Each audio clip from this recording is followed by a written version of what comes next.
What's up, A to Z Sports Live on a Monday. Hope everybody had a solid weekend outside of football because a lot of bad football across the state of Tennessee, including yesterday, the Titans losing yet again to fall to 3-6, 20-6, the final score in Tampa, and the Titans season officially on life support after that loss to the Tampa Bay Buccaneers that we all talked about last week. That was a very winnable game against a Bucs team that was riding a 4-game losing streak.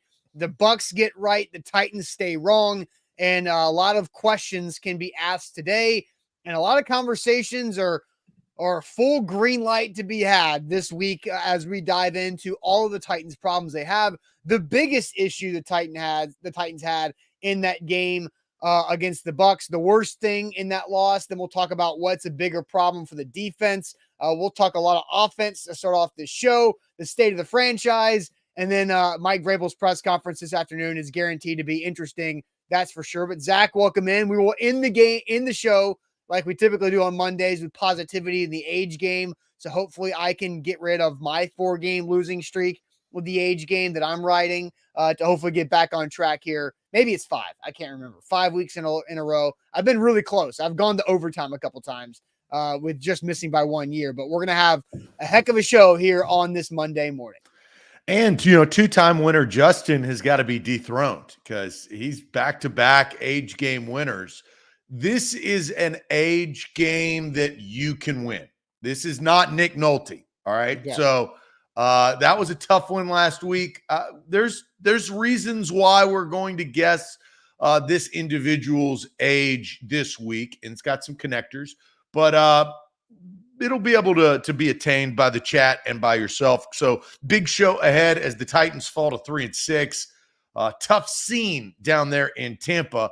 The Bucs now, hey, maybe a playoff team after the win. I definitely think that it was impactful for both franchises at this juncture in the season, especially where both AFC and NFC South division is. So a lot to talk about. We are broadcasting live on 3 different platforms, including Facebook, YouTube, and Twitch. We will tweet out our YouTube link segment by segment on our Twitter/X account at A to Z Sports. Make sure you lock in and follow us there. We're well over 20,000, 25,000 followers there, trying to get to 30 and continue to climb. We've got great content with up-to-date tweets, press conference notes, everything that you need on our Twitter/X account. That is at ATOZ Sports.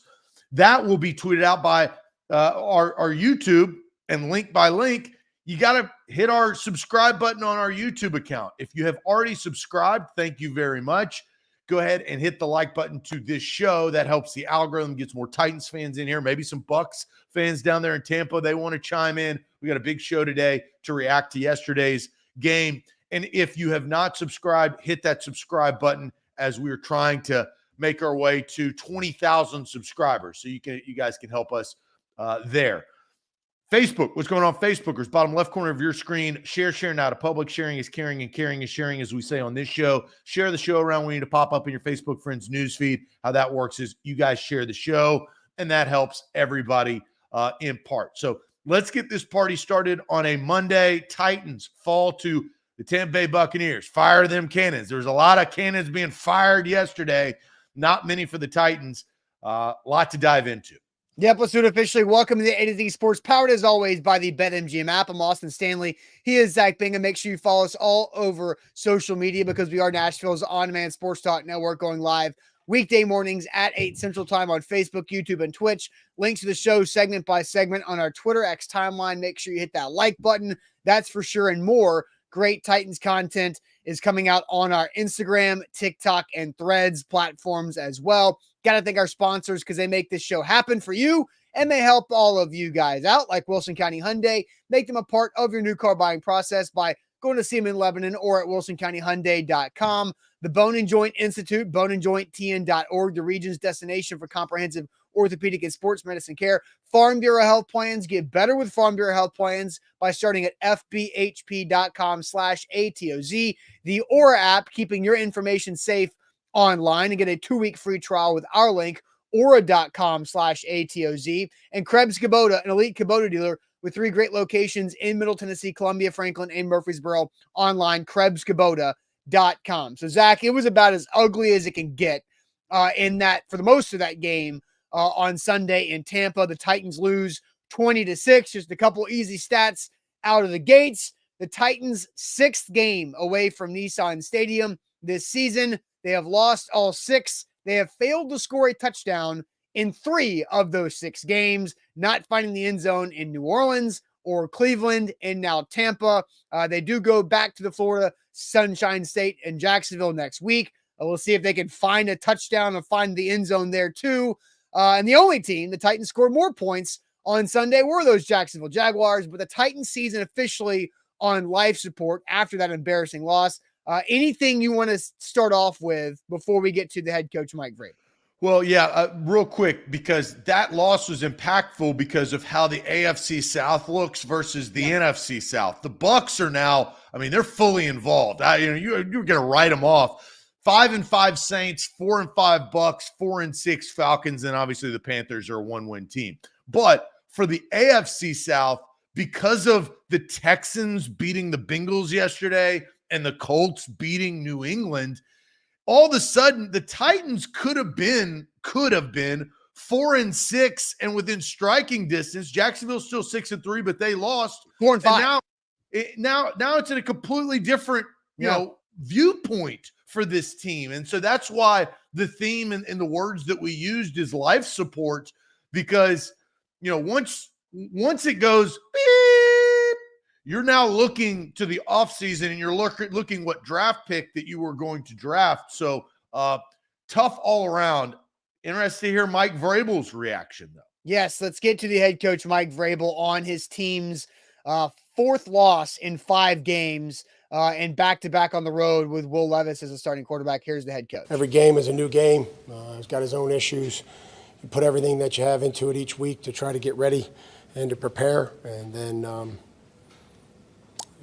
today, it was just a run game and being able to extend drives, and then, didn't finish those 2 opportunities in the red zone. Had one coming back there later on. It just too many drives in between red zone visits. Did you see a common thread of what wasn't working in the run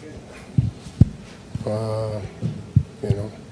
Whether it was our ability not to block pressure or, guys on the backside or communication. Dylan kicked over there to left tackle early on, and, Ruppy went in there at right guard. I mean, it's probably usually just, one guy each time. Had a couple 9-yard runs and, just couldn't sustain. Went from, 2nd and 1 or 2 to, 2nd and 7, 2nd and 12. Like, so, not going to, do very well working that. Vrabel mentions the 8-yard run by Derrick Henry, his long on the day by a long shot. Then back-to-back false starts by Dylan Radins, who had gone from right guard to start the day to left tackle. Back-to-back false starts at left tackle because Andre Dillard, who gave up 2 sacks early and then exited the game in concussion protocol and did not return. So, look, every game has its different issues of why they're losing. That is true, but Mike Vrabel doesn't seem to have a lot of answers, especially in a post-game press conference immediately after the game. Well, and that goes into the one word that I had, and I don't know what your one word was from yesterday, but yeah, Mike Vrabel kind of states it. It was runless. When you can't run the football, this team is dead. That's why Derrick Henry's on the team. And you got to credit the Bucs. They shut Henry down. They were hitting him 3 to 4 yards behind the line of scrimmage. At times, Levis was just putting it in his breadbasket, and boom, just right in the backfield, tackle for loss. So that was obviously a game plan. When you have a rookie quarterback, you are going to force him to throw the football more and probably settle up to stop the run. But Austin, Derrick Henry is not always stoppable. I mean, sometimes he gets loose and you can't stop him. And the Bucs didn't have that problem yesterday. So this was a runless game, and this completely destroyed Tim Kelly and this offense's playbook. And the playbook and the game plan going into it completely shattered. And Derrick Henry himself, you sit there and you look at it. Is it all his fault? No, it's not all his fault. But he stirs this drink, and he helps everything move on offense. That's how they've structured it, at least for this kind of final year of his contract. They couldn't do anything. You can't score points in this league. You don't win in this league. Yeah, no doubt. And at one point, Derrick Henry had 5 carries for 0 yards. Yeah, that was deep in the game too. Like it was in the second, when that happened on the broadcast. It was in the second quarter. In the second quarter, he was at 5 carries for 0 yards after he had a 4-yard carry to get him back to 0 from being -4. He had -4 yards in his first 4 carries. It was pretty awful altogether. He lost 2 yards on 3 of his first 4 carries apiece. And so how about this for a Derrick Henry stat? Derrick Henry had 12 touches yesterday for a grand total of a whopping 20 yards. On 6 of his 12 touches, half, he lost yards. 5 carries and the screen that was tackled by one of the Bucs speedy linebackers for a -4 gain. So 12 touches, 20 yards, half of those lost yards. And really, those aren't Derrick Henry's fault. Those are because Derrick Henry is being put in situations where he's getting swarmed in the backfield half the time that he gets the football, swarmed in the backfield at least. So you mentioned your one word was runless. My one word was incompetent because the Titans were successful at nothing. You get none. Good day, sir. Nothing for you. Incompetent was my one word from yesterday. Nobody played well. Even Nick Folk missed a field goal. 51 yards, but it wasn't even close. Ryan Stonehouse, who had been superb the last several weeks, had a couple punts where he had one just drilled as a touchback that didn't have much touch on it. So there was incompetence all over the field, all over from the Titans organization yesterday. Isn't it crazy, though? That's not how the game started. I mean, you get a 12-play drive to open up the football game after receiving with some good plays, and you get down there and you do the most Titans thing ever and you kick a field goal, right? Because they can't score on opening drives. I tweeted, hey, the Titans are in the red zone. Let's see how far this Nick Folk field goal is going to be. Right? That's the question, is how long is the field goal going to be? Not, are you going to score a touchdown? And that was the tone setter of the game. I do believe if the Titans maybe get in the end zone there, maybe they have a different air about them. Maybe they go about it. I don't know how the rest of the game goes, but 3 points is not enough. They hung in the game there for a long time, though. It was still a 1-2 possession game for quite some time, and they had opportunity, but they can't run the football. And you can't run the football. It hurts the offensive line. It hurts your rookie quarterback. It hurts all parties. And that's why it's not Derrick Henry's complete and utter fault. No, it is runless, but that is the trickle-down effect for this Tennessee Titans offense that we've talked about needs to change in the future. You're right. It was a 2-score game, and they decided to keep it a 2-score game by kicking a field goal at the 7-yard line. So, yeah, I was mixed about that. To quickly talk about that, in the moment, I was like, what the hell are you doing? You need to go for it. You need a touchdown. And then after you kick it, Mike Vrabel does what Mike Vrabel does. He's going to rely on his defense to get him the ball back, and that didn't happen. Right? And that was penalty driven on that next series. The reason why they didn't get the football back, the Titans should have gotten the ball back. And then now you go down, you score a touchdown. You don't have to score 2 touchdowns. You're trying to get 10 points, right? And 11. So, say again. They would be down 11.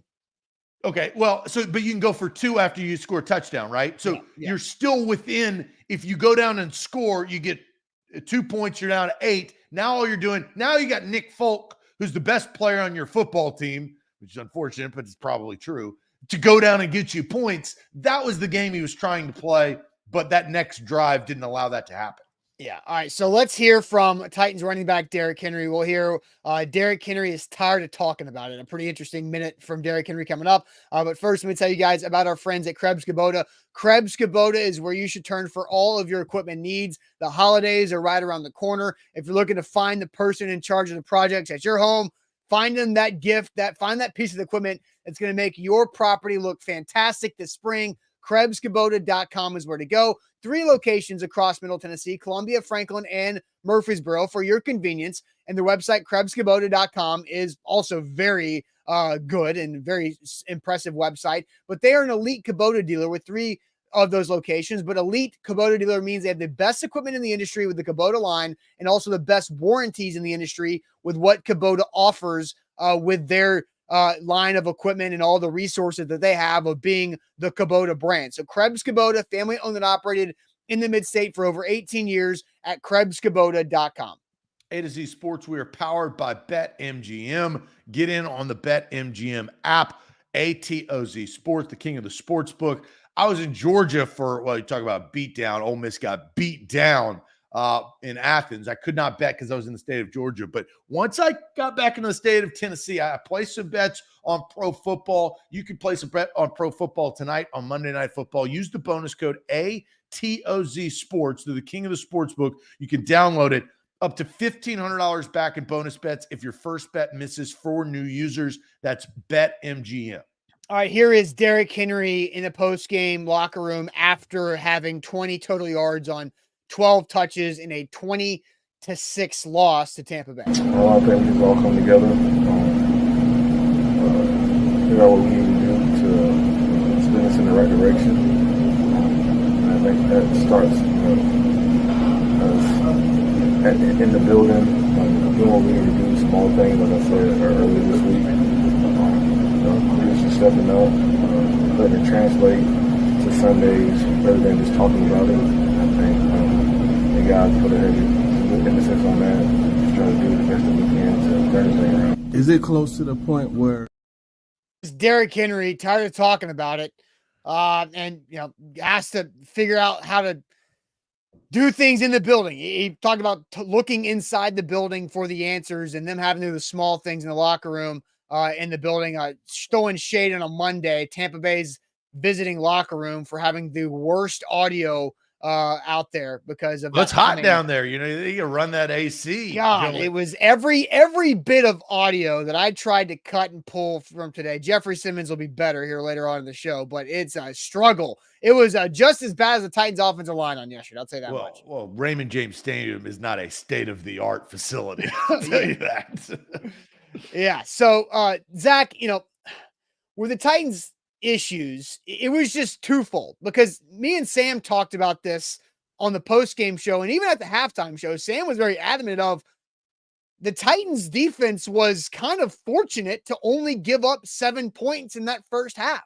Oh, very much so. And Mike Evans, Mike Evans was an emotional roller coaster. He had a couple drops, including a touchdown, but he still torched you for well over 100 yards and a big score too.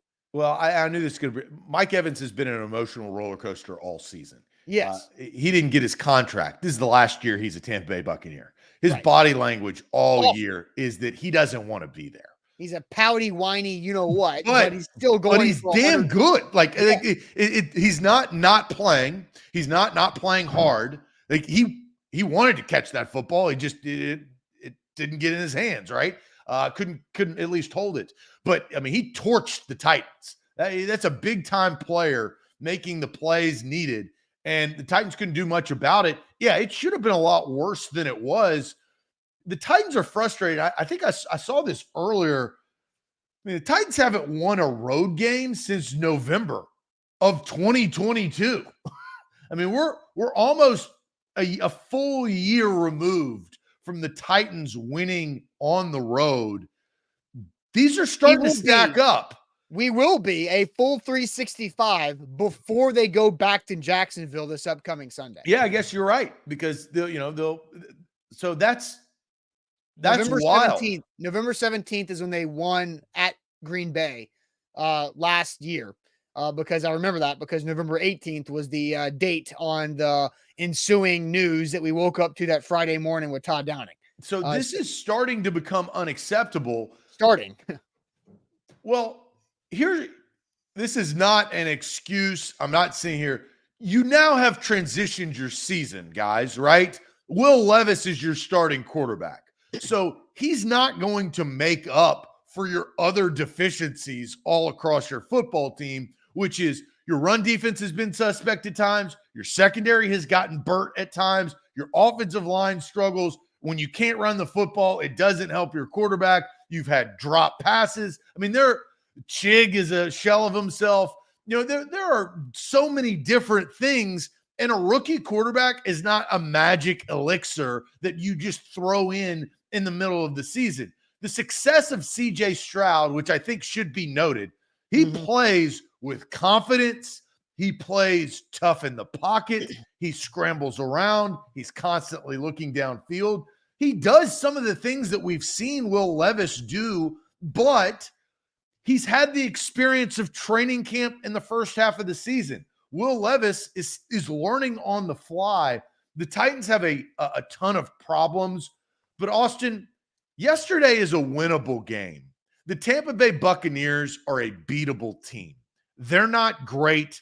They're not even on the verge of good. They're closer to average, and they're a roller coaster. Sometimes they play well, sometimes they play bad. The Bucs played average yesterday. I mean, you said it yourself. This should have been a lot further. They should have scored a lot more points.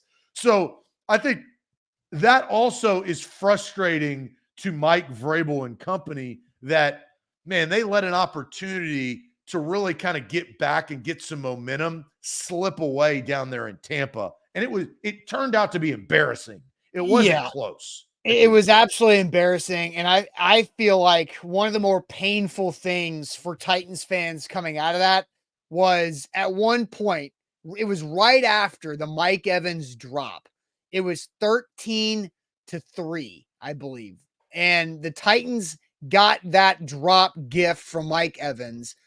At the same time, George Kittle ran 60-plus yards down the field on the Jags defense to put the Niners up 20-3. Those two things were simultaneous. Titans get the ball back, only down 10 in the third quarter, and the football gods are saying, hey, Titans, it's here. Yeah, I don't want to say the season's in the balance, but here you go. That. It's right there. It's that possession where the Titans lose it. They give it back to Tampa. Tampa goes down, scores a touchdown, and now it's 20-3, and the Jags continue to lose even stronger. And so we look at the AFC South standings now.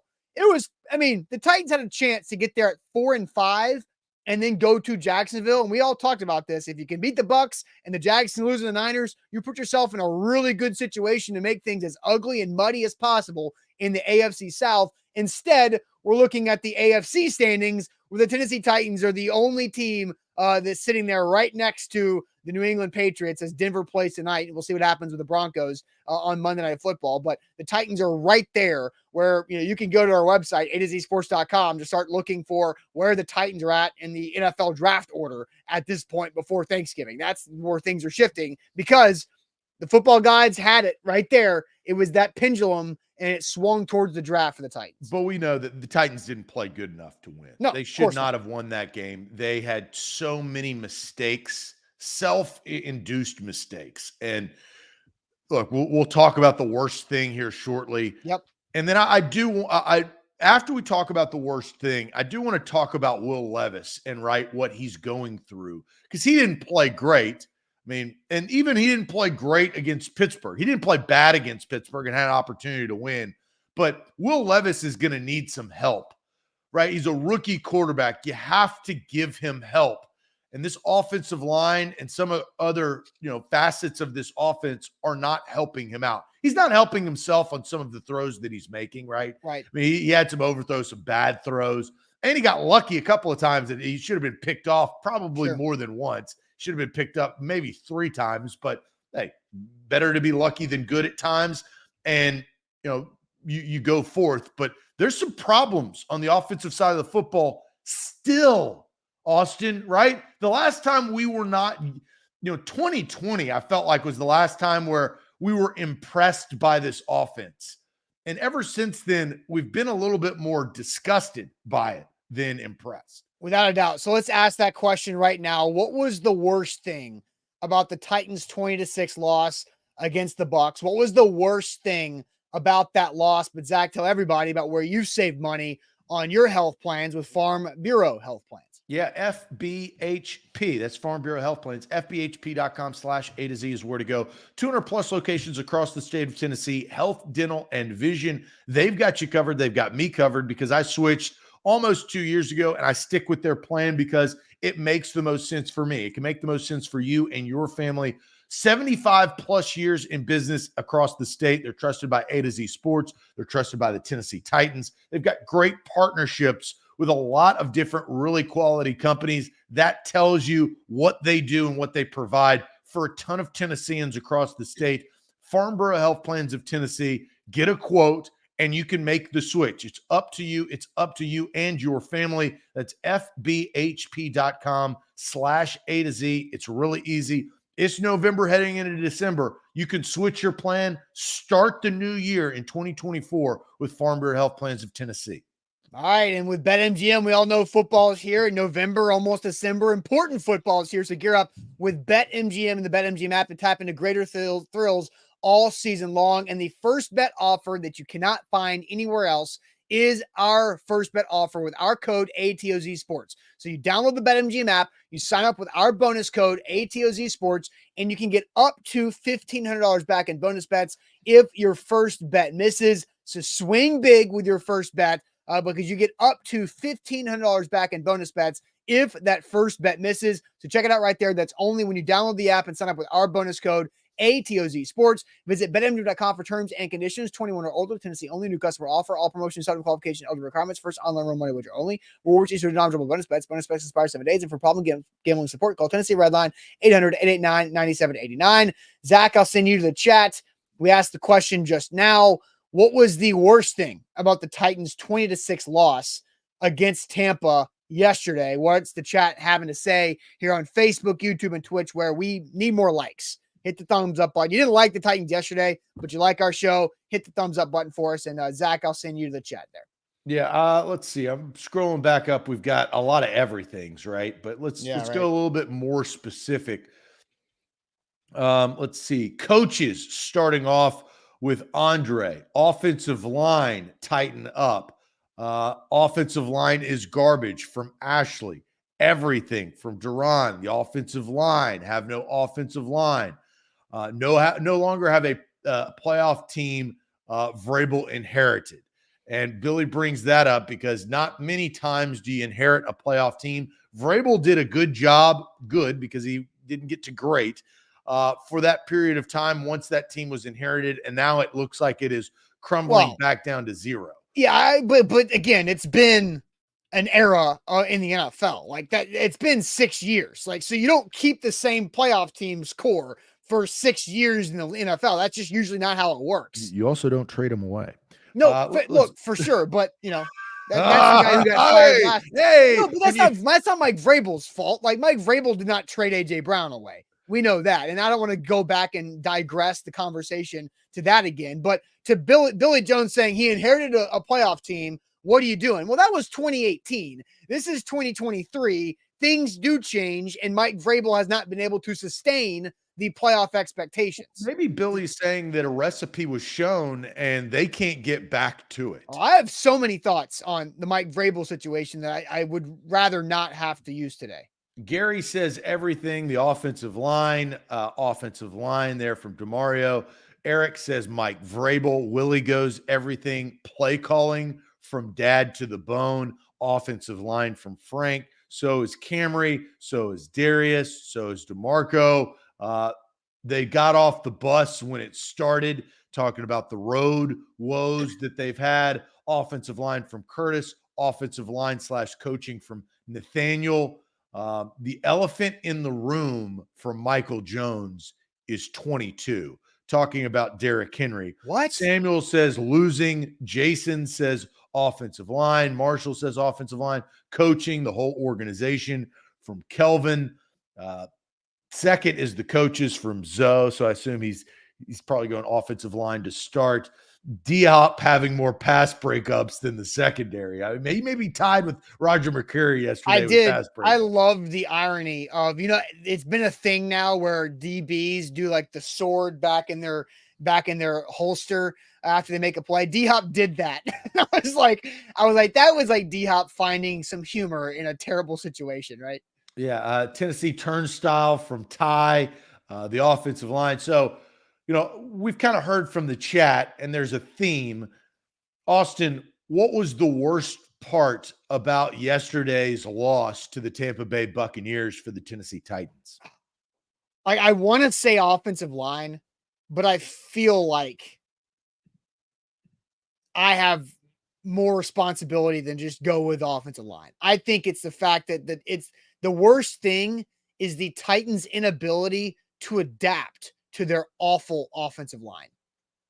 And it's the fact that they continue to put Andre Dillard in situations that he's going to lose in. They're sitting there like on 1st and goal at the 9 or whatever, and they run that damn Derrick Henry toss play and lose 2 yards. Now it's 2nd and goal at the 11. Incomplete pass, 3rd and goal at the 11. And you put Andre Dillard one-on-one, and the Bucs slide Vita Vea over to the edge. Like, if this tells you like how much the Bucs, a struggling team on a 4-game losing streak, were toying and playing with their food with the Titans, they moved Vita Vea, who is, how much does Vita Vea weigh? Like 370 pounds? He's a large human being. Close to 400. Close to 400. And Vita Vea, close to 400 pounds, speed rushed past Andre Dillard on 3rd and 11 for maybe one of the easiest, fastest sacks in Vita Vea's life. And I'm just looking at this and saying, you got to know better. If it's 3rd and goal from the 11, you know you can't protect that. So why put Andre Dillard one-on-one right there? Like, you got to chip in with Trayvon Wesco or somebody. Put Jalen Duncan out there as the extra offensive lineman, run a 4-man route, and just see if you can make something happen instead of getting sacked for a loss of 9 and kicking a 40-something yard field goal. You know what that sack reminded me of? That was a big Jeff sack, because once Vita Vea got to Will Levis, he tossed him around like a rag doll, right? He immediately went down because of his strength. He's listed at 347. Dude's not 347. He's probably closer to 377. But yeah, that was a tone setter. But Levis was under duress the whole time. The whole time that he's been a starting quarterback. Right? Let's go back to the pressures that I think go unnoticed, or at least went unnoticed the last couple of weeks.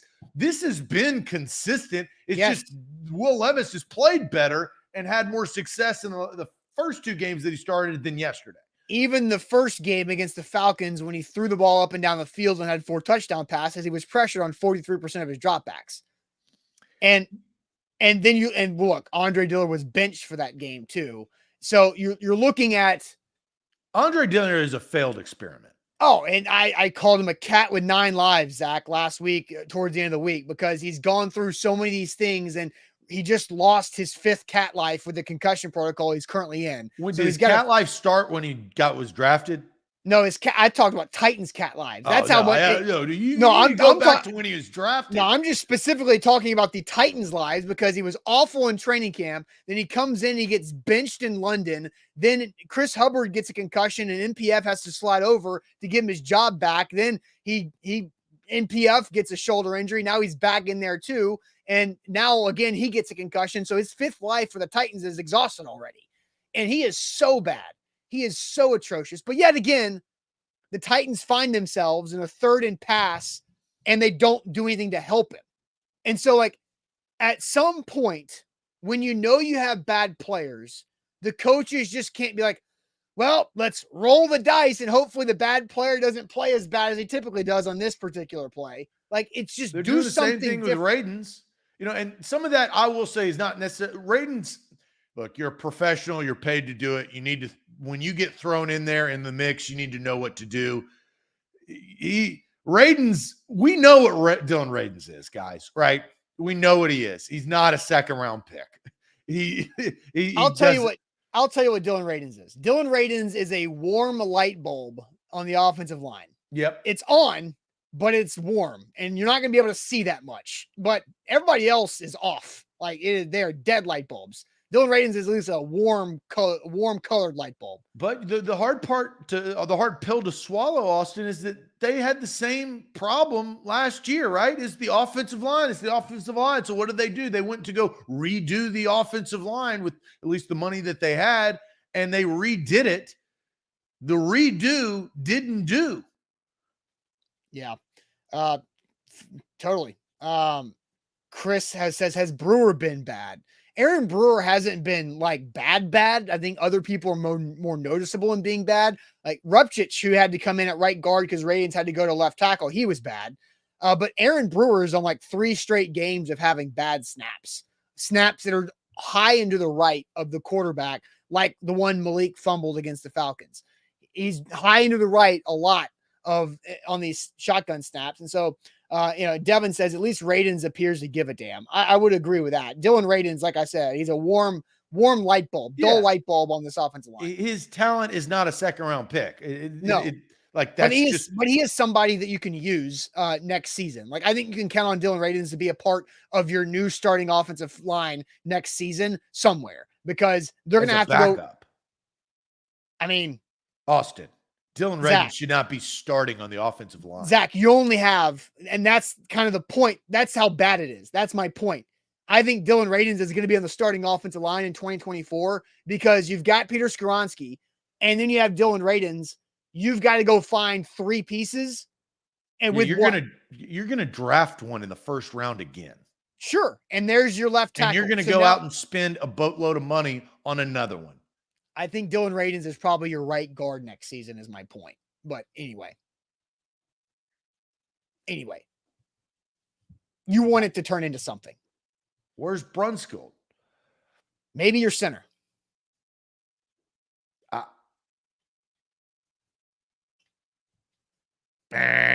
You don't want Dylan Radins on that offensive line. He's a backup. He's a backup offensive lineman. That's what he is. It's okay. He's also like, it's not okay that he was drafted in the second round. But Zach, let's also say this. Like, I think what Dylan Radins has put together in this season is actually very damn impressive. He is 11 months off, or less than 11 months off of a torn ACL, and he's been able to play left guard, left tackle, right tackle for you already. That's why I say, like, that's why he is what he is. And he was thrown out there, made some, obviously the back-to-back false starts is not a good look, right? But he's a backup. So your answer. My answer is the Titans' inability to adapt to a bad offensive line. That's the worst thing about this, is that the offensive line's bad. Everybody and their mother and grandmother and aunt and uncle and everybody else in your family knows that the Titans' offensive line is ugly as it can be. But the Titans don't do anything to try to make it a little bit less bad.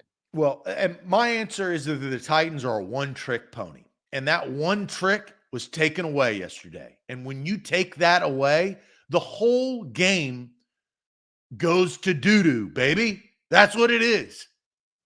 When you can't run the ball and that's your entire identity, you can't expect Will Levis to be successful. Let's just be honest. Throwing the football 39 times. I know that a lot of those were at the end where he was just like, I mean, they had to. They were down. They had to because they couldn't run the football. And I don't think that is inexcusable when your entire team is set up that way. So when the one trick pony doesn't trick, you're gone. You're done. You're toast. You don't Will Levis is not experienced enough. And you know what else hurts them, Austin? And it is their other first round pick that has been riddled with injuries. Treylon Burks, love him or hate him, I don't care. But he at least gives you, when healthy, a facet and a dynamic piece to this offense that's not DeAndre Hopkins, right? It opens it up. Chig's got to play better. Hey, finally, Kyle Phillips is kind of, doing what you think Kyle Phillips should do, which is good. But Kyle Phillips is a 3rd to 4th tier guy. What you're missing is Treylon Burks being able to play football, and he just has not been able to. And that helps Will Levis and everybody a part of the offense. But you got to run the football first. If you don't, and we've always said it, the team's going nowhere. And yesterday, the team went nowhere. The problem is on Derrick Henry's first 3 carries, he had -2 yards. And And I his did first think 4, a he had couple of those -4. first runs were very predictable. Yes, and that's also kind of towards my problem is that the predictability of this team is awful too, because like they put themselves in situations where they failed on first down by having Derrick Henry run for -2. I'll say it again. He was -4 yards on his first 4 carries. He had 1 carry of positive yards, and it was on 3rd and 1 when he gained 2 yards to pick up the first down. The other 3 carries that lost -6 were all first down runs.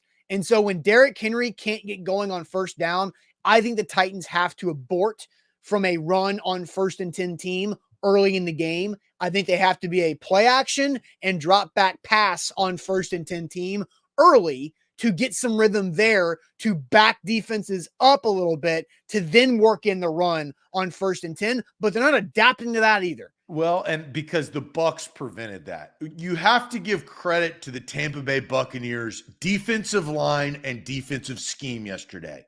They blitzed. I don't have the numbers in front of me. I'd love to know the percentage of defensive snaps that the Bucs defense blitzed. And the Titans, when you have to speed up a rookie quarterback's brain even faster than you already have to, you're going to get the results that you did.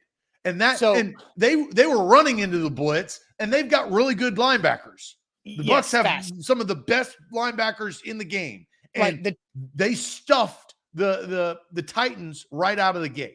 IR Hoshi says Henry's done. He's so damn slow. What everybody's slow when you get hit, when you get the football in the backfield. But the Titans gained 30 total yards on their first 2 plays. 30 total yards on their first 2 plays. What were they? Quick pass to D-Hop, and then that direct snap end around with Tyjae Spears. They were none under center, handed off to Derrick Henry. Their third play was under center, handed off to Derrick Henry, -2. And so I think on 1st and 10, this team cannot go under center and hand it off to Derrick Henry until like the second quarter. You've got to back people up. You've got to do different things on 1st and 10 to prevent Derrick Henry getting smacked in the face right when he gets the handoff. All right, I got 2 things on the offense. Will Levis, when he is under center and he's doing play action, let's say he's not handing the football off to Derrick Henry, I don't think it's as beneficial to Will Levis as it is to Ryan Tannehill, because Ryan Tannehill has the experience to turn his back to the defense. Will Levis doesn't have that experience, and yeah, maybe there is an open route, but the defenses are going to figure Will Levis out the more he plays. It's just how it works, right? So you have to adapt. The other thing that I think that Will Levis does well, here's a positive that we need to talk positives, and then Austin, you can get to some of the super. Well, let's before you dive into the positive about what Will Levis does well, because I do want to expand on that and let you kind of go deeper in it. First, let me tell you guys about Aura. Our sponsor, Aura, can keep your information safe online, and we'll give you a 2-week free trial when you use our link, aura.com/ATOZ, but you have to use our link, aura.com/ATOZ. Aura will identify data brokers that are using your information for profit and selling them to telemarketers and robocallers and spammers. And they'll opt you out of those lists on your behalf without you lifting a finger. And that's great. They identified 30 data brokers that had my information. They got that rid of my life in about 5 or 6 days. And you're going to get a 2-week free trial with our sponsor, Aura, by using our link, but you have to use the link, aura.com/ATOZ for 2 weeks for free with our sponsor. Go to aura.com/ATOZ. A to Z Sports, we are powered by BetMGM. We love BetMGM. They run the sporting book world. They can run maybe your wallet up a little bit higher by placing some bets tonight on Monday Night Football. You got college basketball that is entering the fold. You've got the NBA. BetMGM is your place to place those bets, up to $1,500 back in bonus bets for new users for your first bet when you use the bonus code ATOZ Sports. That's ATOZ SPORTS. Use that. They'll hook you up. That's BetMGM. Download the app today. All right. So, Zach, go ahead with your positives that you saw from Will Levis I in think that. you have to take advantage of. Here, I'll ask you this. In your opinion, what is Will Levis's best attribute? So far. I mean, we've seen him. I mean, just so far, what have you seen that you would say, man, he does that extremely well? I would say deliver a throw down the field while getting pressured. It's like not bailing on a pocket. Okay, so that goes right into what my opinion. I think his Okay. quick release is the best attribute that Will Levis has. It's not always accurate, but it's not always faulty. And late in the game, it was inaccurate. But where I think they can have success is quick throws. They had some bubble screens, right? So how do you play off bubble screens? Here's the hard part, Austin. I think that's a Tajay Spears in the backfield type play and not Derrick Henry in the backfield type play. And they're going to have to experiment with it. But if he can get the snap and get the ball out of his hand, that's what you've got to do early on with the rookie quarterback and then build off of that. I thought he had some good quick throws that I think can be built on the rest of the season. We're going to find out a lot about Will Levis. I'm glad that he's officially QB1 and the starter, and he should not be pulled for bad play the rest of the season. Maybe if it gets out of hand, he throws 6 picks. But, regardless, they need to start building off of Will Levis and find, when I ask you what's Will Levis's best attributes, we don't have to sit here and kind of rack our brain. We can look to at least 2 or 3 to say he does those well. I think the quick bubble screen, which I hate the play in general, but if you could get the ball out, now that's where, and I know I keep bringing up Burks, but that's where big body receivers can break tackles and get positive yardage. Positive yards. Yeah. And the one that Tajay Spears and they had the 3 receivers blocking downfield was a great play call. And that's the thing with Tim Kelly is you see some things like, oh, that looked really nice. Like the fake, on the first drive, you fake the swing to Tajay, you fake the throwback screen to Derek, and you dump it over everybody's head to Josh Wiley to get inside the 10-yard line. Great play call. And I think this too is that the Derrick Henry screen, 86 it. It's over. Every defense knows it takes too long to develop. And now they know it's coming. And so now they have somebody spying Derrick Henry when they see that type of action, is that Derrick Henry is going to go float over here. It's only to the left side. Think about it. It is only to the offensive left side, the Derrick Henry screen, never on the right. So when Derrick Henry floats out, Skoronski being the blocker. But I'm saying, that's the predictability of everything, right? You can only run one play to one side. Like what? But when Derrick Henry floats out of that left side of the offense, linebacker's going right there with him. Now Skoronski can't get there because the linebacker's already there. And so now you lose 4 yards, 2nd and 14, you're dead. That's as easy as it gets. It's the lack of adaptability from this coaching staff to get around their inefficiencies on the O-line. Yeah, it's frustrating. And, we talk about life support. There is a way they can get back in this, but they got to completely change the way they play. And I don't know if they have the coaching. We'll talk more about coaching tomorrow. I don't know if they have the coaching to do that in the middle of the season with the personnel they currently have. Well, Darren, this will start our super chats, but Darren says, I hate to admit it, but Henry's presence is handicapping the coaches. It's pretty obvious. At times, I don't disagree with Darren or Duran, however you want to pronounce it. I think for me, it is the fact that they're too predictable in when Derrick Henry gets the football. It is, you throw an incomplete pass on 1st and goal at the 5, the next play, 2nd and goal from the 5, they're going to give it to Derrick Henry and he's going to get stopped for -2. And now it's 3rd and goal from the 7 and there's no chance. And now you kick a field goal, down 14 to go, down 11. They are doing Derrick Henry a disservice with their predictability that he can't do anything with it. Well, it's very frustrating. I wasn't on the show the day that you guys talked about if Derrick Henry's going to be back next year. I've always maintained that this is going to be probably his last year. Yeah, I mean, He, after the Falcons game, it was a lot easier to say, yeah, Derrick Henry ran for 100 yeah, yards, Will Levis threw 4 absolutely. But touchdowns, and you won.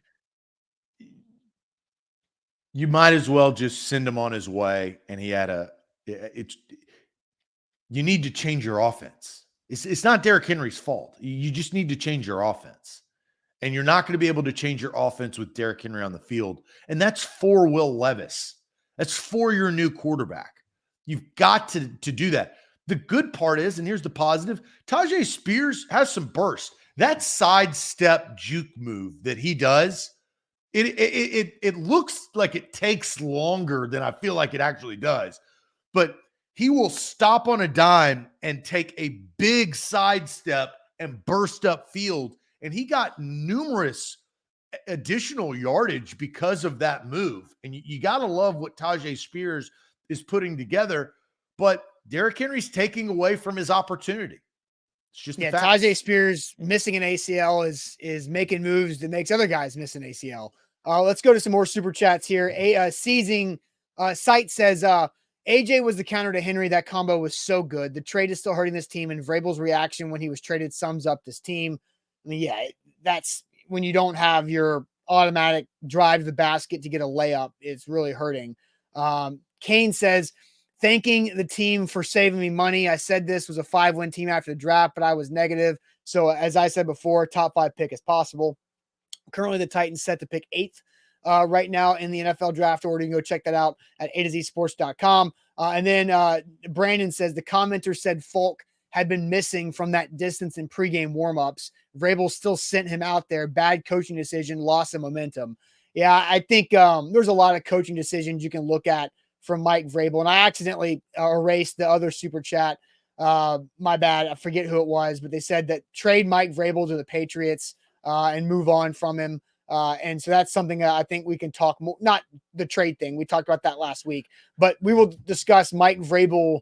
I have opinions about Mike Vrabel's future that we will discuss at length tomorrow on a Tuesday morning. Well, the Patriots are still losing, right? And that whole, fiasco that happened in Germany, that when your owner flies and pays for everybody to go to a trip to Germany and you perform and you got to pull your starting quarterback and then your backup quarterback throws a game-ending interception, those aren't the good handshakes that you want, that you're sharing over a stein of beer afterwards, right? And so, the Patriots getting worse and worse and worse. I still maintain that they're not going to trade away a top 5 pick when they got a quarterback problem. But we can discuss the Mike Vrabel future show tomorrow. Charlie says the Titans have a top 10 pick and $100 million in cap space and still end up like the Bears.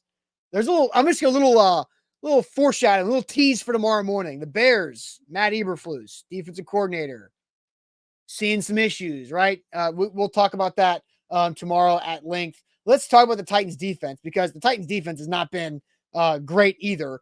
They only gave up 20 points, but that's all the Bucs needed, and they could milk the clock and run that out. So let's ask this question, Zach. What is causing the Titans more problems on defense?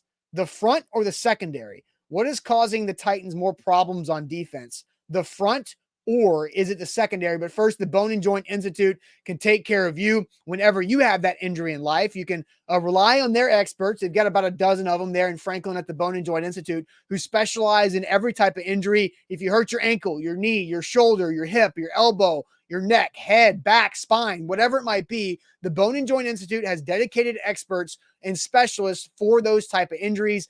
It's so easy to make an appointment. You go to boneandjointtn.org. You click the make an appointment button. You type in your name. You click the drop down on what part of your body is the injured part, and it sorts out the specialists in that area and makes the schedule easy for you on your time. So right there, boneandjointtn.org in Franklin. They've got all the resources right there. Also have some satellite clinics across Williamson County and growing. boneandjointtn.org.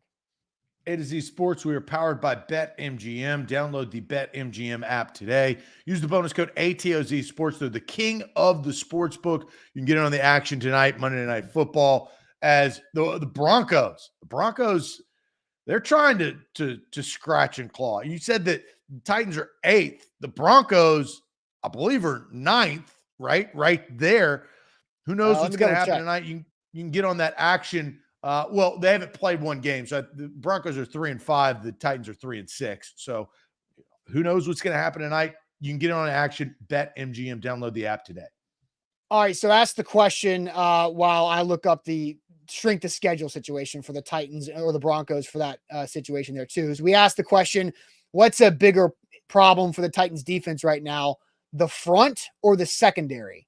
The front or the secondary? Zach, I'll go ahead and send you to the chat.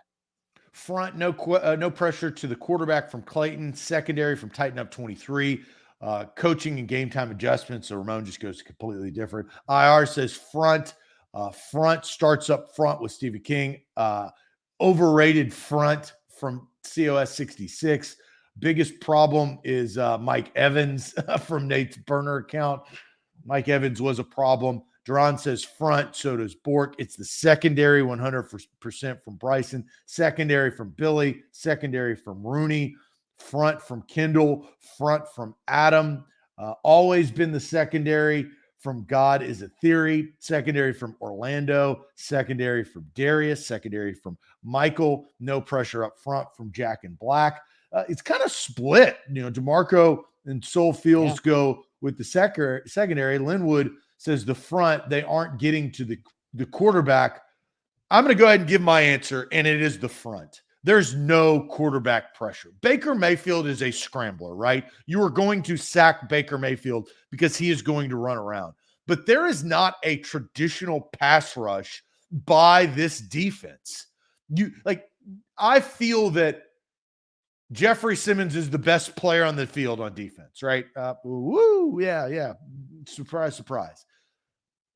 I don't feel like anybody else gets to the quarterback after him. Danico Autry is nice. I don't want to discredit Danico Autry because he has some ability, but Harold Landry ain't worth what he's getting paid, and Arden Key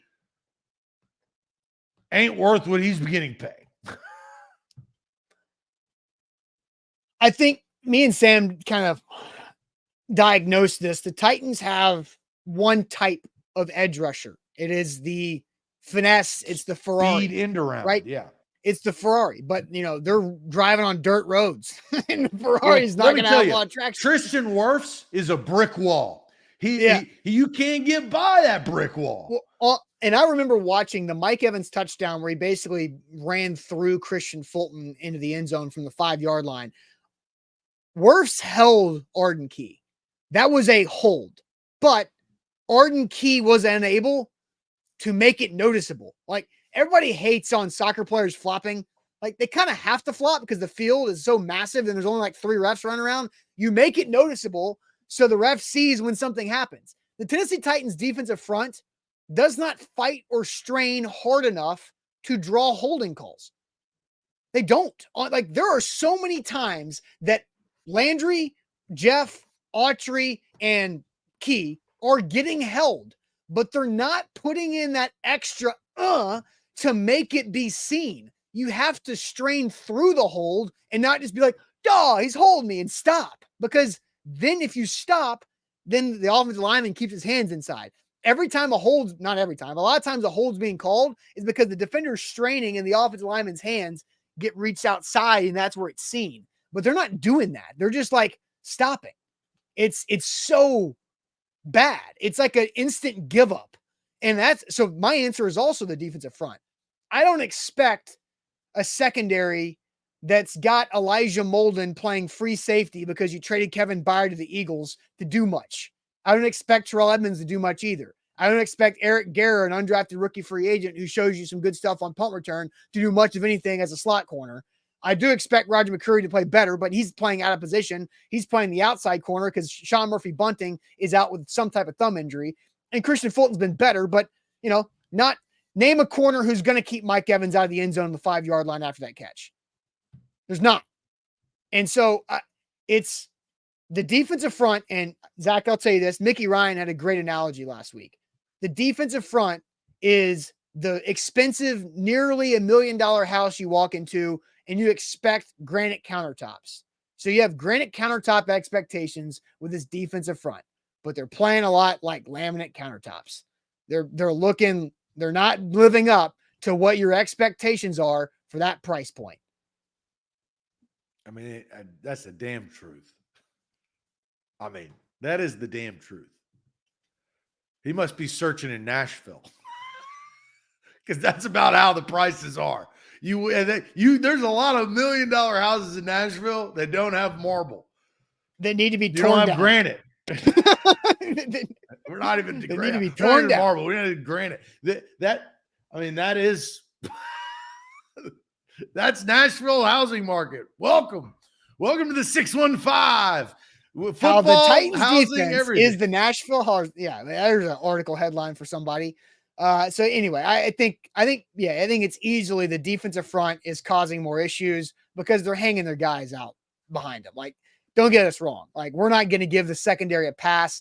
They need, just like they need 3 offensive linemen, they need 3 guys in the secondary in the offseason. And you only got 6 or 7 draft picks. Now Oof. that would be, now my mind's moving. You know what you need to do?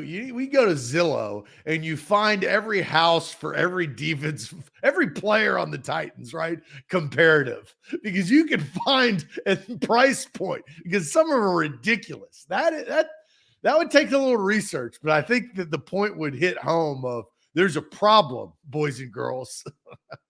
And I think with Harold Landry, like Dylan Radins, Harold Landry is coming off that ACL. And he's a speed, explosive player that's going to take extra time coming off the ACL. But you have seen him be better the last month than he has the first couple of months. Like, I do see Harold getting back to that quick twitch, off the edge speed than he's been known to have. And so I think you need to still believe in Harold Landry moving forward. I think you just need to figure out what your long-term plan is around Jeff and Harold outside of them on the front. That's why they got a lot of money in the offseason. That's right. They got a lot of money to spend to make that house a lot better, to flip it. They need some renovations. And they do. All right, Zach, let's go ahead and get to the Monday age game. We're always going to try to end our Monday show. There've been a lot of non-victory Mondays this season, so the age game has given us some fun to wrap up these Monday conversations. So we'll get Zach's age game here in a second. But first, a quick shout out to our friends at Wilson County Hyundai. Go see Payne Bone in his team in Lebanon at Wilson County Hyundai. Make them a part of your new car buying process. You're going to save some money by not buying in downtown, by going to Lebanon in Wilson County Hyundai to get your new ride. Great inventory, great people at Wilson County Hyundai and wilsoncountyhyundai.com. Zach, I have the chat hidden for the age game today. So let's get this thing rolling. All right, let's play a little connector. Yesterday, the Tampa Bay Buccaneers, fire them cannons down there in Tampa, beat up on the Tennessee Titans 20-6, and probably should have been greater. Tampa, Raymond James Stadium, as we said, needs some renovations. A consistent visitor who is a notorious Tampa Bay Buccaneers fan, and it ain't me, I mean, you're not trying to guess my age, is one Hulk Hogan, brother. He is, and if you know, there's the Hulkster and Dick Vitale, 2 celebrity notorious Bucs fans. How old is Hulk Hogan, brother? And I think you know Hulk. You know what he looks like. He dyes his mustache and his beard and the hair that he does have blonde. So maybe that throws you off. But our age game question today is, how old are you, brother? I'm talking about the Hulkster, man. See, I struggle because I can do a good Macho Man Randy Savage impression, which is different than the Hulkster, but they're close. Yeah, you're a little too macho. Yeah, I know, because I can do the macho, and I'm not going to do the macho right now because he could be in the mix later on down. All right, so Hulk Hogan. So I want to say Ric Flair is like 77. So I'm trying to see where I do think Hulk Hogan is a little bit younger than the Nature Boy. man, these wrestlers age fast though, too. Like I think Hulk Hogan. I had one number that jumped in my head initially, and I'm going to have to go with it because, you go with your gut. Go Fill with out your gut. NCAA bracket fast. 66. 66 was the number that jumped into my brain nearly instantly after you said Hulk Hogan. All right, 66. Austin, final A to Z? Final A to Z, 66. All right, Austin is locked in. How this game works is we go to the chat. And the chat is based on being quick but not hurrying, okay? So we go through and it's organized on who is submitted first, and we will go and anoint our champion who officially gets it correct. American Toff was the first person to answer this question, and he went with the nice number of 69. But American Toff is incorrect. 69 is not correct. IR goes with 63. That is incorrect. But the third person to submit, who is Mr. DeMarco, who interacts on our show consistently, it only took 3 guesses. Dang. But Hulk Hogan, the ripe age of 70. He is 70 years old. So he's a little younger than what you initially thought. But DeMarco, give this man a little bit of a golf clap. You are our age game champion. 70 years old. That is Hulk Hogan, brother. So congratulations. And DeMarco, just for you, we do not do this for anybody else. But for you, we are going to give you a special deal of 40% off all of our merch just today, right here. And for you being the champion. So anybody else that checks and goes to shop.azsportsnashville.com, I don't know if you're going to be able to get 40% off. You can go check if you want. But DeMarco, if you go to shop.azsportsnashville.com and you can get, look, it's getting a little colder outside. You can, right here, you can get this nice pullover. A to Z Sports. You can rep the brand. We love the brand right there. DeMarco, congratulations. You're our champion. Oh, we don't even have to read any more comments, too. I This know. is the Like third Devin says he got screwed again. Like, look, that's why you got to be quick, but don't hurry. Yep. I went by order, and American Toff was first. IR Oshie was second, and DeMarco at 9:13 right there, 70. Gary says I was first. Check again, please. Gary was not first. So DeMarco was third. Kendall was fourth. Nathaniel was fifth. Gary, you were sixth. You were the second person correct, and we congratulate you, Gary. But DeMarco is our champion for this week. Gary's saying he was above IR and DeMarco. Well, not in our feed, Gary. Like we have a feed.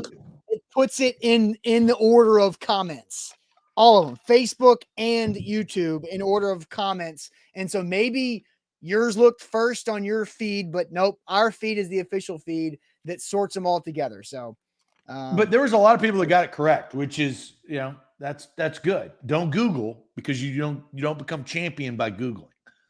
Yeah. 7 years old, brother. All right, that'll do it. Look, we have a lot of content coming, starting with San Phelan today. Titans at 2 with Doughbird and Green Hills is coming up later on this Monday at 2 p.m. Buck Rising will be live tonight, back home from Tampa at 8. Make sure that you like the show on the way out. We need more people to hit that like button. Always more people watch than hit the thumbs up. So please hit the thumbs up button if you're watching on Facebook or YouTube. We need that. It makes the show better. Tons to talk about. Mike Vrabel conversations, coaching conversations Tuesday morning. We'll see you guys then. Appreciate it as always.